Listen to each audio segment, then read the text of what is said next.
we are live on Facebook. So welcome everybody. Welcome tonight. I'm Jan Carmanico Reeves, and I'm on a mission to make real estate investing fun, easy, and profitable. Tonight we have with us Huong Luu, and she is a real estate coach, a mortgage freedom educator, creator of Fire Your Boss and the No More Rent program. So thank you for joining us tonight. Yeah, thanks for having Huong's me. going to talk a little bit about a mindset shift and how she struggles with the abundance mindset. Right. You want to elaborate a little bit Yeah. or introduce yourself a little bit further? Yeah, I sort of feel like, talking about the abundance mindset really opens me up for like a lot of criticisms, because a lot of people tend to think, as real estate investors, we have a lot of abundance, we have a lot of money. And so to hear a fellow investor say, that I have to deal with abundance mindset or I struggle with abundance, it sounds like an oxymoron in a way. So I'm realizing that, this actually might not go over very well. So, okay, so yeah, I'd love to introduce myself. My name's Huong Luu, pronounced like Hong Kong. I've been in real estate for 25 odd years, started in second year university. And my goal in real estate is to help families avoid divorce by finding financial freedom so that they can have financial stability and security and live the life that they want by design. So, and I absolutely hands down recommend real estate for that. So that's me in a nutshell. And then around the abundance mindset, I realized that I had a scarcity mindset once I started doing a lot of coaching and signing up for coaching programs. And I never realized that I had a scarcity mindset until that came to light in the coaching sessions. And it's been, several years now that I've been working on it. And that's something now that I continue to work on. And I also help my clients work through their scarcity mindsets as well. Was there something specific that you wanted to ask about around? No, I just I found it interesting when I was talking to you earlier about sometimes you still struggle with that abundance mindset and even around taking time off or Yeah, things like that. So yeah, maybe, yeah. we're I guess today's society tells us that we have to work all the time. And Yeah, even that's right. We do. Yeah. So it was really interesting because, like, even a couple of years ago, I caught myself in that moment because my kid was eating like a bowl of rice and he didn't finish it. And my initial reaction was something that my parents used to say to me was, Hong, eat every single grain of rice in your bowl. Do not leave anything. And I caught myself saying that to him. And I'm like, Hong, why are you worried about a couple of grains of rice? Like, we live, a block from the grocery store. We've got bags of rice in the house. Like, you don't need to worry about a couple of grains of rice. But because I grew up with my parents, feeding 5 kids and coming from that immigrant background where we didn't have the grocery store, like my dad told me a story one time when I was growing up that when we first moved to Canada, they couldn't even find rice because it wasn't available.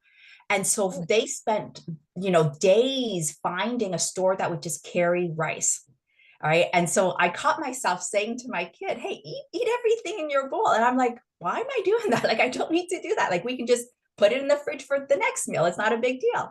Right. And so it's just catching myself and being aware that sometimes I say stuff or I behave in a certain way that it's coming from something from my childhood that really isn't valid anymore, right? And it's being very intentional about questioning that thought process, right? yes. So it was really interesting. So it was like so that bowl of rice story is, one example of something that I catch myself on, right? That happens every day, and it's like, oh yeah, you know what? I want to question why I think that way, and do I still want to believe in that thought process? Yes, yes. And I think being intentional Yeah, mindful about what you do, what you say. Yeah. That's very important. Like you really Yeah. have to step back and take a look. Like really, it's a couple grains of rice. It's really not that big of a deal, right? To give your kid a hard time about it, right? Right. Yes, exactly. Like in our society today, like we don't need to worry about stuff like that. Right. Right, right. So Now, and it was legitimate that your parents yeah. were concerned about it. If it wasn't Yes. available, then Yes. I mean, it was a different life then, right? Yeah. But Exactly. yes, but Exactly. that makes you who you are today, what your Yes. past experiences are. Yeah. Absolutely. Yeah, exactly. And it's funny that you link who I am today to how I grew up with my parents, because you're absolutely right. Like I wouldn't be the person I am today. I wouldn't have my real estate portfolio except for because of the way I was brought up by my parents, because of the the environment I was in, because of the challenges that we faced and I faced as an individual growing up with my siblings in that type of environment. So it was the way I grew up was a gift in itself, right? A lot of times people ask me like how my relationship is with my siblings or my parents, and I tell them like, well, I moved out of home when I was 15. Like I had a bit of a rough childhood, right? But because of that independence, because of that early age where I had to learn how to balance my books, I had to learn how to take care of myself. That really set me up to be in a space where I really had to learn how to handle my money very quickly. I had to be able to make decisions very quickly. Like if an opportunity came to me, I had to decide if I was going to take it. I didn't have the luxury of going to my parents to say, hey, you know what, is this a good idea or not? Like I had to learn how to do all of that and navigate through my teens and my early 20s completely on my own. Absolutely. Yeah. Character building. Yeah. Yes, Yes. yes. Yeah. Absolutely. Yeah. Absolutely. And so it's interesting because from sort of any bad situation, if you look at it, there's a gift of there's a present that you can take out of it. And if you can find out what that gift is, then whatever hardship or whatever difficulty you had isn't lost, right? And so a lot of times I'm really grateful for my parents putting me in a situation where I had to make a decision on moving out on my own. Right? Because if they didn't do that, I probably would never have bought my first property at 21 or 22 years old, right? In Absolutely. downtown Toronto, of all things. So, Right, right. yeah. Yeah, that's amazing Yeah. that you were able to do that at such a young age with Yeah. very little support, really, right? Yeah. Yeah, Yeah. yeah, Yeah. Yeah. that's wonderful. Yeah. Yeah, I think it goes back to your relationship with money Mm-hmm. and how you've been brought up Yeah. and how you see it, and that's possibly part of your issue with the scarcity mindset, right? It's Yes. yes. Yeah. It's funny because right now, coming out of COVID and a lot of the changing environment that we're in around private lending and mortgage rates and just some of the pro formas that are being presented with a lot of the opportunities, it's been really interesting and a reminder again about that scarcity mindset. Like I've got a huge portfolio now and there's cash flow coming in, but because of the private lending portion of my business, a lot of that has gone like basically stopped, like full stop, right? And so, when you lose that big chunk of income potentially, you have to take a step back and be able to pivot very quickly. And so without being able to pivot, you're sort of saying, hey, you know what? I've completely lost a big chunk of my income. Now what do I do? Right. Right. And so there was a couple of days where I was like, huh, do I go back into engineering now? Like have I positioned myself and not pivoted enough or not forecast delinquencies on private lending fast enough so that now I'm in a position where do I have to go back and actually get a 9 to 5 back in my engineering world? And so then that's where I caught myself as well. I'm like, you know what? You have this huge portfolio, you have a huge net worth. You don't need to go back to a 9 to 5 yet. Like just take a step back and just run your risk mitigations again. Take another look at your portfolio, readjust where you've got money sitting, right? And just figure out how long you need to carry yourself while you work through with your borrowers so that they don't all go into default, right? Like, so I cherry picked all of my borrowers for my private lending business. And so for them to go into default, it means that they're in a worse situation than I am, right? Like Right. for them to be in that situation, something bad must have happened in their economic sphere, right? For them to not pay their interest, for them to potentially lose the property that I lent their money on, right? Right. And so once I started thinking about it in that sense, and instead of panicking and being like, oh my God, I need to go to start applying for jobs, I'm just like, okay, I'll take a step back, figure out, okay, Oh. right? And Yeah. just be like, move your like your funds around. Like there's your TFSA, there's your RSP, there's other cash that you have sitting elsewhere that could carry you through for another year or two. You don't need to panic.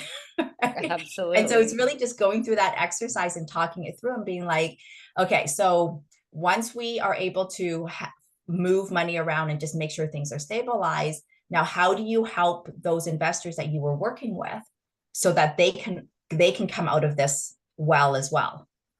Right. Right. And make everybody whole. Yeah, Yeah. yeah, Yeah. exactly. Yeah, So that's wonderful. That, yeah, you're not panicking, and you want to work with them to help everybody, and then so they don't default on the loans as well, right? yeah, yeah, Yeah, and I yeah, think there's a lot of people finding themselves in that situation right now with the interest rate hikes, and we're planning on yeah, refis, and just not working out because there's been a shift in the market, yeah, right? And yeah. people weren't planning for it. Yeah. See, and the thing is, it's like the interest rate has multiple, like it has a ripple effect, right? Because the borrowers that I'm dealing with, the interest rate went up on their loans, but then if they lent their money to somebody else, right, and they were expecting cash back, but that borrower of theirs couldn't pay because of whatever effects, then their personal income is also affected. And so they weren't just getting, decrease in rents or having a higher mortgage payment on their property, but their other incomes were also being reduced as well, right? And so there's this ripple effect that's Right, rippling onto me, right, and right, potentially rippling onto other people, like onto my partners as well. right, Mm. right, right. And I don't think that's something that investors set out to do, and Exactly, yeah, exactly. yeah, So that's why, like, part of my goal is to make sure that I'm not the only one that's surviving through this, but we all as a group survive through this, because all of the borrowers that I work with, I've been working with them for years, right? And so we built a relationship like I know them at a personal level. I know about their families, and I would hate for them to go into bankruptcy because of the economic situation that we're in. right, Yeah. right. That's wonderful that you're patient and understanding, and trying to help them work through it. Yeah, no, so everybody comes out good in the end, right? Yes, Because yes, if correct. yeah, yeah, if you just say, "Nope, that's it," and, then they have to sell the property, then what's and and have to sell it at a loss, then nobody gets any money, and or lose the property. Yes, yeah, Yeah, yeah. yeah. So there's a couple of affirmations that I do sort of throughout the day. And then Okay. at night when I go into that like sleep zone, just before I go into my deep sleep. Yeah. And there's a couple of affirmations that I do that's really helped me through the last couple of months, because otherwise I'm completely stressed out and being like, okay, if so and so doesn't come through with this payment and so doesn't come through with this payment, right, then my next opportunity that I'm looking at, I might not be able to execute it. Right. And Right. so it's Right. really having that mindset of that, that money is just a tool, right? That there's going to be more of it coming, and that there isn't just one source of money. There's multiple sources, multiples of, avenues of getting the cash that I need, the capital that I need for my next property, like my next opportunity that I'm looking at, and that I don't necessarily need to count on my own income to be able to get that next opportunity. Right. Mhm. Right. So what are your affirmations? So I have a couple of them that I go through. So one is that I'm open to money coming to me from known and unknown sources, right? And so I'm, Yeah. so if I'm sitting there, like just at my computer, I'll just have my hands out and I'll recite that over and over again.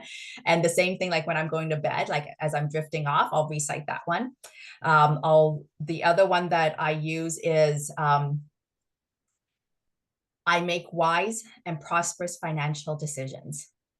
Right. And so I'm Very just good. finding like I make Yeah. wise and prosperous financial solutions. Yeah.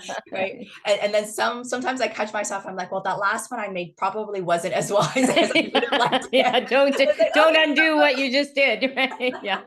Very Exactly. Yeah. good. Yeah. And then the other one that I use is I surround myself with supportive partners who want to see me grow and succeed. Very nice. Yeah. Very nice. So Yeah. there's a bunch of them that I go through, Yeah. and yeah, it puts me in a better framework, a better state, so Yeah. that after that sort of slow down period where I like catch myself and just meditate for a couple of minutes, I'm able to continue with my work or fall into that deep sleep and just processing that through, so I wake up in a bit of a happier state. Absolutely. Yeah. Yeah. Yeah. I put on YouTube every night, and it'll be affirmations or um yeah, sometimes I do 3 hours, sometimes I do an 8 hour, like, but all different. Think and Grow Rich, I am affirmations, abundance affirmations, all those kind of things. Yeah. And it's subliminal, right? And Yeah. it's just when you're stressed about things, and it just shifts you into a positive mindset. Yeah. Yeah. Yeah. Absolutely. I do that with my kids sometimes. So as he's sleeping, I'll just like come up close to him and be like, I am smart. I love my mother. Right. Just like hoping that will like just go Especially, I love into my mother. Repeat that one a lot. I listen to my mother all the time. Yeah. I am very obedient. Yeah. That's awesome. Yeah. That's So funny. far, so good. He's a Yeah. wonderful kid. That's great. So, tell us about, well, I know a little bit about your book collaboration. Unfortunately, the timeline didn't work out that I could get in on it, but it's going to be released very Yes. shortly. Yeah, so it's this one here. So I'm just going through the final last editing, right? I think that's part of the hyper control person in me. It's like it's already gone through 4 rounds of editing, but I'm like, no, I'm doing one more round with me, and I've got 3 editors on this. So it's Rising Above the Rest, and it's 12 real estate investors plus myself, each of us contributing 1 or 2 chapters in the book. And it's really a blueprint of how to navigate in this economic situation that we're in post-COVID.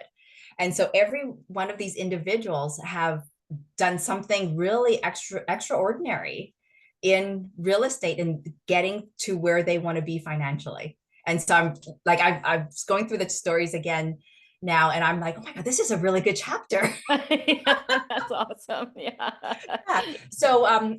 I'm hoping to get this out in a couple of weeks. And if you're okay with it, Jen, what I'd like to do is offer a free e-version copy to anybody who puts in the comments below Yeah. book, and then I will make sure that they get the free e-version copy of this before it goes out to the general public. Oh, that's so exciting. What would you like them to comment? Just in the bottom, just put book, and I Okay. will reach out to them and make sure that we get their email and send them the e-version copy. Awesome. I'll take one. Book. Yeah. That's awesome. It sounds like, Yeah. yeah, that's very exciting. Very, very exciting. Yeah.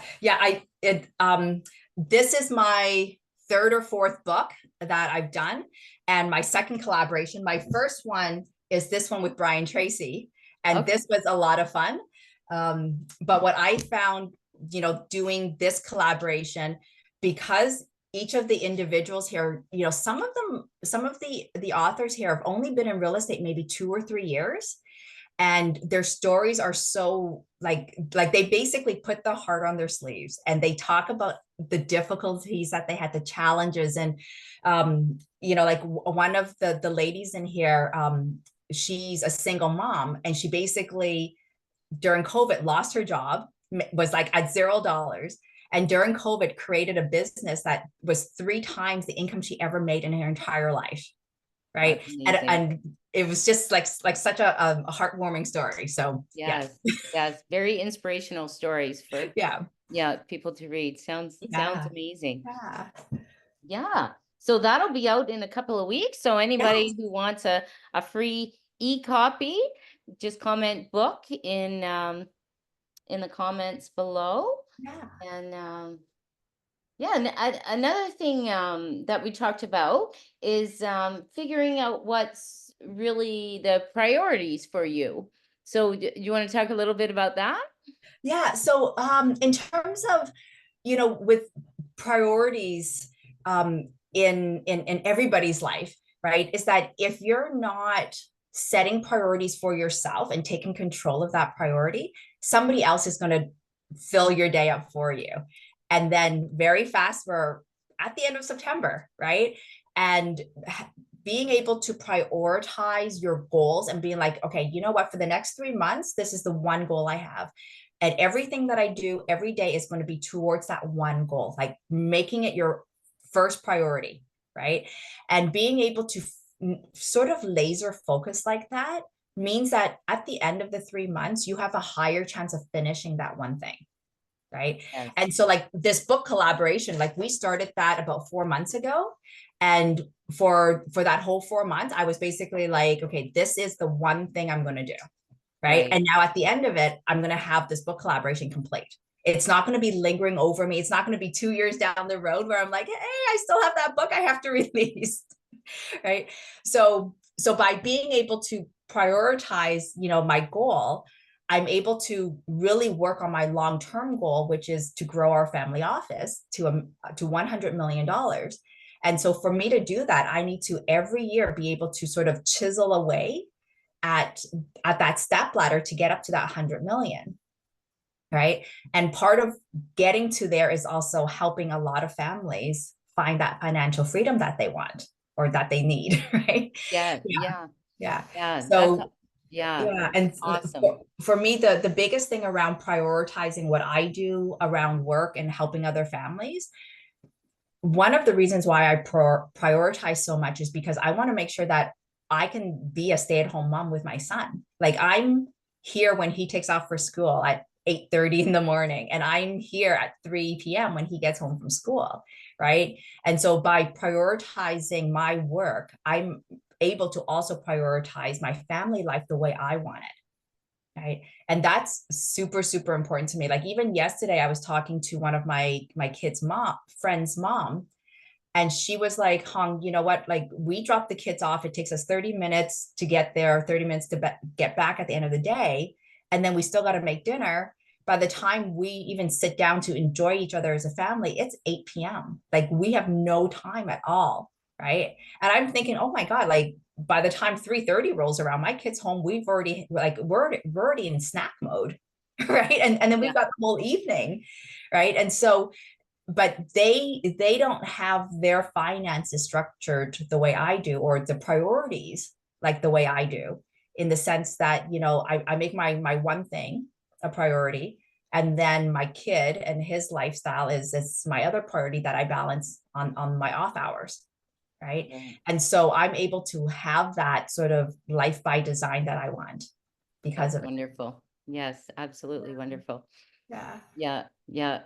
So it is. I love that you mentioned that your days can get filled up with Yeah. other people's things, right? So set your priorities. Allow a little bit of flexible time. So when things do come up, because they will, right? Yes. To fit those in. But yeah, your one goal for the day or for the next 2 weeks maybe is Yeah. to finish editing your book, the Yes, final edit. exactly. Yeah, Yes. yeah, yeah, and that's Yeah. great. And Yeah. that's job one. Yeah. And then anything else, I like to put my phone away when when I'm doing my priorities, and Yeah. I put on again YouTube, study music or something like that to Yeah. really zone in and really not let other things Yeah. distract you, right? Yeah. So now, Jen, I actually do something a little bit crazier than that. I Okay. actually have my phone on permanent do not disturb. Yes. So it's so crazy because like when I tell people this, they're like, "Are you serious?" Like, what? So the only exception is that my kids GPS, like and then my coaching clients and certain family offices that I work with, those individuals and my business partners, all of their numbers are bypassing the do Right. not disturb. So Right. if they call me, okay, then the phone goes off like crazy. But Right. other than that, my phone doesn't go off at all. Yeah. Like no notifications. Like even though I'm on Facebook and Instagram and stuff like that, I don't get any of those notifications, right? And so when we're looking at new business opportunities, I have agents calling me and they're like, "Huh, I can't reach you." And I'm like, "Well, yeah, because you haven't gone past my do not disturb yet. Like until you're a partner, you don't get past that. Like you have to leave a message or send me a text and I will deal with it after the Yeah. majority of my like until after my priorities are done. Otherwise, Absolutely. it doesn't. Yeah, Yeah. I keep my phone on silent all the time. yeah, And then yeah, I check it when it's convenient for me because yeah, otherwise it just goes off all day long, right? yeah, Yeah. yeah. Now, Yeah. Jen, it does make it very hard to date, though. Like, imagine being a guy trying to be in my world. Like, they're like, "Huh, I tried Dating, what's calling you." that? Like, sorry, Yeah. like I didn't get your message for a whole week. Sorry. You didn't get past my do not disturb. Yes, unfortunately, that has happened a couple of times. It is what it is. Job one is your priorities and your son and Yes, yeah, yeah. yeah, yeah. Dating. Dating, oh well. Yeah, yeah. It is what it is. Well, thank you. Is there anything else that you'd like to mention? You'd like to share? What's next after your book? What's your next priority? So let's see. So I do have some minor priorities that are like seeping in during the day.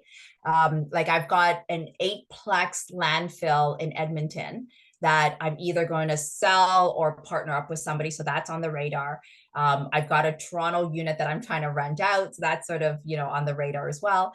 But I've also got a campground that I'm looking at acquiring. And so right now we're sort of still collecting all the data and trying to do all the due diligence to make sure that it's a project that we want to take on. So that right now would be, I would say once the book collaboration is done, this campground is going to come up and be almost at the top of that priority list. And then my other priority is I'm a part of Pineapple National. It's a mortgage firm. And so I can actually provide alternative private lending all across Canada for my fellow investor buddies. Yeah, that's So very cool. Very yeah, cool. Yeah, yeah, we talked a little bit about that.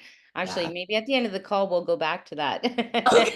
Yeah, touch on Yeah, that. But yeah, share with the audience a little more about that because it's primarily investors who watch it, and that is a very cool product that yeah, you have yeah. available. Well, so so because of my like the portfolio that I have a lot of equity in some of my properties. And I was always like, how do I tap into this equity? Like, I don't want to sell them, right? They're cash flowing properties. They look good on the books. And the last thing I want to do is sell them because if I sell, I'm never going to be able to buy these properties again. Right. Like they're in downtown Toronto. And I'm just like, there's got to be a way to tap into this equity. And so I started, connecting with people and just asking other people how they were tapping into their equity. And not many people know about this, but there's actually mortgage products that you can get that allows you to tap into the equity. So it does come with a higher cost of borrowing.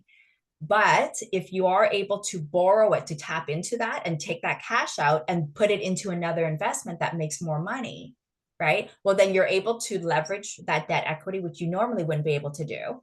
And at the same time, you're able to grow your portfolio, right? Exactly. And that's what we're all trying to do, right? Yeah, yeah. Hmm. So one of the ways that I'm thinking about acquiring that campground is by leveraging one or two of my Toronto properties, Hmm. right? Also at the same time, bring in some capital investors as well. But usually a lot of the money partners that I work with, they're like, Hong, how much capital do you have in this project? Right. And if I say nothing, they're like, Hong, you know what? See you later. Right. Yeah. So even for me to put down 100,000, 200,000, to 500,000, it makes it more stomachable for a lot of my capital investor partners. Right. Right. Right. Because if you're investing in it, Yeah. that tells Yeah. them it's a good project. Yeah. Exactly. Right. Mhm. And especially if I say, hey, you know what? I'm actually leveraging some of my Toronto properties to make this happen. It speaks Right. volumes to how much I believe in the next opportunity I'm doing. Right. So when I'm leveraging these alternative mortgage products, we're looking at 12-15% maybe, right? Which is really hard to stomach, plus fees. But if the return on the investment is going to be 25-30%, right? And then there's, the mortgage pay down, appreciation, all of that over years, well, then it makes it worthwhile to pull some of that debt equity out. Right. Yeah. Absolutely. So would that be considered like a second mortgage on Yeah. those? Yes. Yeah. Yeah. Yeah. Yes. Yeah. Okay. Now you could do it where you have a reversible mortgage, but usually reversible mortgages don't allow you to have a second, right? Okay. But Right. and then there's other criteria to do a reversible mortgage as well, right? But the one that I'm talking about is usually just a second position that's put on your property. So you could still have like a traditional mortgage in first place, but then just have the second through this alternative lending that I'm Right. talking about. Right. Yeah. Yeah. Yeah. Yeah. And it's specifically targeted to investors. Yes, specifically to investors. And the great thing too is that, they don't actually look at your personal income. So Right. there's no income verification on it, which is crazy. Like when I first found out, my stumbling block, in trying to understand this was, why would they give me money if I'm like making no money on paper, right? Like I purposely structured that with my accountant saying, okay, I want to pay as little taxes as possible. How do I do that? Right. And so, to be able to qualify for these alternative products and not have to verify income, not having to have, $500,000 in income was a big relief to be able to say, oh, okay, well, there's an alternative here. Right. And yes, it's going to be a little bit more at the end of the day, but as long as my next opportunity is going to cover that, I'm still going to be ahead. Right. Right. And if it's short term or shorter term financing, if you can acquire the asset, then Yeah. refi, right? Within a Well, period of and time. it has to be short term. Mhm. It has to be at least 1 year or less, right? Two Right. years at the most. Like if it's going to be longer than 2 years, then I would say don't No, do it, no, right? no. But if you target for the 1 year and if you can execute, repay it back within the 1 year, fantastic. Okay. Worst case scenario, it takes you 2 years to pay it down. Right. Right. Once it goes past the 1 year, there's got to be other mitigations that you have to put in place. Right. Right. And so that's why I think it's really valuable to work with a fellow investor who can get you this product line, because then that investor is also going to be able to help you navigate the tough waters after the 1 year mark, right? Right. Because Right. you've got to figure out some way of repaying it back, because if you're going to be paying 15 to 20% on interest, then all of the potential profit you're going to make is just delayed further, Right. right? And Right. it might not make sense at some point to Right. have done that opportunity. Yeah. Yeah. And do they do like as short as 6 months or? Yeah. Yeah. Mhm. Yes. Yes. Yeah. But usually we don't encourage the 6 months because a lot of people are um, they overestimate how fast they can do stuff. Right. Right. Right. And so a lot of times, even though we're talking 6 months, it's best to get the full year Right. and then take that full year because at 6 months, if you don't repay everything back, there's a huge penalty. Okay. Yeah. So you want that breather space to say, hey, you know what? If materials take longer, if contractors' fees go up for whatever reason that's out of your control, you've got Right. an extra buffer time. Yeah. Right. Yeah. Yeah. Allow for delays and Yeah. yeah. Yeah. Yeah. Or even the refi. Sometimes the refi takes longer than Yeah. anticipated too, Yeah. right? Yeah. Yes. The refinancing or like the stabilization, right? Right. And Right. if you're doing a flip and you sell it and your new buyer can't close at the time that they've said, right? Yeah. So Yeah, all kinds of reasons to Yeah. just allow for a little extra time. Yeah, that's great. That's a fabulous product for investors. Yeah. Yeah. Yeah. Now, could that be on the asset that you're acquiring as a second, or only on assets that you already own? It can be on the one that you're purchasing, but usually they want it on another piece of collateral. Yeah. Okay. Yeah. Okay. Yeah. Yeah, Yeah. makes sense. Yeah. That you already have the equity in. Yeah. Yeah. It needs to have that equity there because you're pulling out that debt equity. Right. Right. Yeah. Yeah. Now there's one project that I'm working on where it's a new purchase, but because the purchase price was so low compared to the value, there's already equity in there. Okay. Right. So in The that case, appraisal it's came able. back. Yeah. Yeah. Yeah. Showing that there's equity built in. Yeah. Yeah. Yes. Yeah. Yeah. That makes sense. Yeah. Very good. Well, that's a great um product that people can reach out to you, but you will be on do not disturb. So what's the best way for people to reach out about I know. that? That is true. So I do have my do not disturb on, but I do check regularly, especially during my breaks and stuff. So email would be the best way, right? Okay. So by email, and I'm happy to put my link somewhere for that to happen. Yeah. Okay. Okay. I can post your email Okay, yeah, if you like in the chat. yeah, Um, absolutely, email, and then people want to comment book yeah, or a free e-copy of your book. And yes. yeah, so Oh, this might help, Jen. So here's my QR oh, code. perfect, perfect. Okay. Yeah. So if anybody is interested in connecting, you can use the QR code. You could put book on the comments, and I will get you the book. Or you could actually just scan the QR code and let me know you want the book, and that works fine as well. Okay, okay. Or if people are watching on their phones, maybe they can I'll drop your email in the chat as well for Yes. the um it's Pineapple Mortgages. So it's Hong at gopineapple.com. Oh, okay, not the other one. So it's Okay. Hong. Oh, the Hong at cashproperty.ca. Yeah. Yes, both works. Okay. So but specifically for the mortgage product, it's hung at Go Pineapple. gopineapple.com. Yes. Yes. Okay, Yeah. that's great. I think a lot of investors will want to Yeah. learn about that. That's Yeah. a great Yeah, product. and it's a great name because I love drinking pineapple margaritas in the summer. With a little dash of vodka in there or gin, right? So it was very easy for me to like agree to join the pineapple group once they're like, "You want to join?" I was like, "Yeah, absolutely, I'll It just join." sounds like summer. Yeah. Yeah. Yeah. Yeah. Yeah. And yeah. Uh, yeah, just as somebody else that uses the pineapple name, and they refer to it as tough on the outside but sweet in the center. Yes, Yeah, yeah. So that's great. Okay, well, those are two wonderful things. And use I am affirmations to your children to tell them how much they love their mother.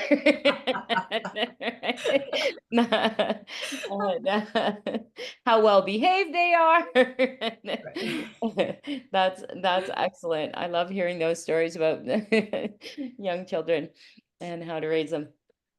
That's great. Any last things that you want to share? Um, Oh man, with being motivational Mondays, I guess the last parting words I'd like to say to people is, take the time to pivot and make changes in your life that's right for you and your family. And whatever that pivot is, just get the help, the resources that you need so that you can make that pivot as quickly as possible. as quickly as possible. That's key. Yeah, that's key. And I think sometimes people look at situations and think it's overwhelming, but really when you break it down into steps and source the right individuals or whatever it is that can help you make those steps. Mm, That's really anything's yeah. anything's possible. Yeah. Yeah. Yeah. Well, so linking that overwhelmness to that scarcity mindset, because I deal with a lot of clients who have money story issues and they are so overwhelmed by not having money in the bank account, like because they're living paycheck to paycheck. And sometimes it's just realizing that, okay, if you're thinking that way, that's a scarcity mindset, right? So how do you flip that so that you have an abundance mindset? So then you're not feeling overwhelmed, Yes. right? By the Yes. $5 that's in your bank account. Right, right, right. But that could be as simple as cutting back on your, super cable bill, really looking at your finances, right? And if you're spending more than you're making, then you're always going to be broke. It doesn't matter Yes. how much you make, right? So really revisiting that and scaling back a bit, so you do Yeah. have some Yeah. extra funds to Yeah. build that abundance mindset. Oh, look, I've got $50 in the bank now. Like that. It's the stepping stone, right? Yeah. Yeah.